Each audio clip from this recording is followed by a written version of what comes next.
नमस्कार दोस्तों। कार्तिक माह कथा को बहुत से लोग उत्तम माह के नाम से भी जानते हैं, क्योंकि यह सभी माहों में सर्वोत्तम है।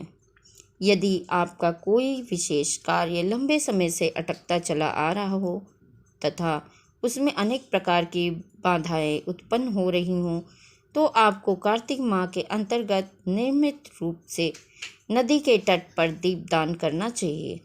कार्तिक माह में किसी भी नदी में स्नान करने का बहुत ही अधिक महत्व होता है। साथ ही बहुत से लोग कार्तिक माह में व्रत व उपवास भी रखते हैं। मान्यताओं के अनुसार किसी भी व्रत में व्रत कथा का बहुत अधिक महत्व होता है।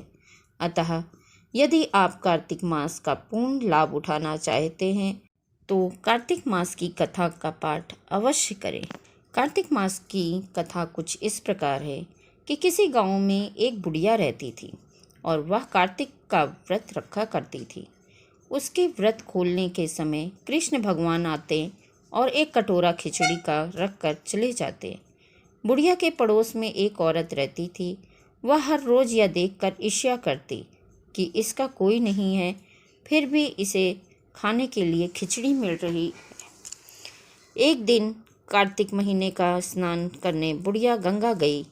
पीछे से कृष्ण भगवान उसके खिचड़ी का कटोरा रख गए। पड़ोसन ने जब खिचड़ी का कटोरा रखा देखा और देखा कि बुढ़िया नहीं है, तब वह कटोरा उठाकर घर के पिछवाड़े फेंक आई।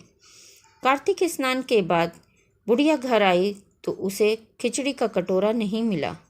वह भूखी ही रह गई। बार बार एक ही बात कहती कि कहाँ गई मेरी खिचड़ी और कहाँ गया मेरे खिचड़ी का कटोरा। दूसरी ओर पड़ोसन ने जहाँ खिचड़ी गिराई थी वहाँ एक पौधा उगा जिसमें 2 फूल खिले।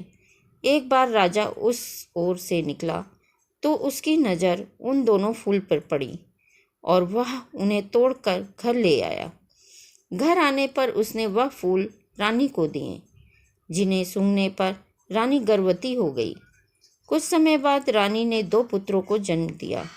वह दोनों बड़े जब हुए तब वह किसी से भी बोलते नहीं थे, लेकिन जब वह दोनों शिकार पर जाते तब रास्ते में उन्हें वही बुढ़िया मिलती, जो अभी भी यह कहती कि कहाँ गई मेरी खिचड़ी और कहाँ गया मेरा कटोरा।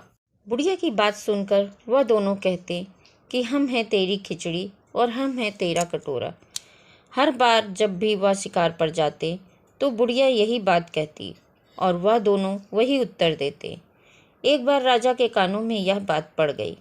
उसे आश्चर्य हुआ कि दोनों लड़के किसी से नहीं बोलते, तब यह बुढ़िया से कैसे बात करते हैं।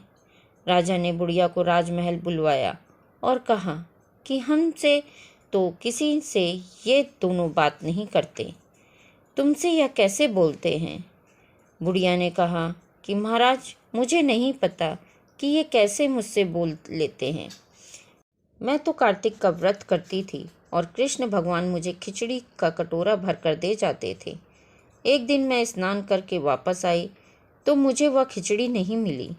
जब मैं कहने लगी कि कहाँ गई मेरी खिचड़ी और कहाँ गया मेरा कटोरा, तब इन दोनों लड़कों ने कहा कि तुम्हारी पड़ोसन ने तुम्हारी खिचड़ी फेंक दी थी तो उसके 2 फूल बन गए थे। वह फूल राजा तोड़ कर ले आया और रानी ने सूंघा तो हम 2 लड़कों का जन्म हुआ। हमें भगवान ने ही तुम्हारे लिए भेजा है। सारी बात सुनकर राजा ने बुढ़िया को महल में ही रहने को कहा।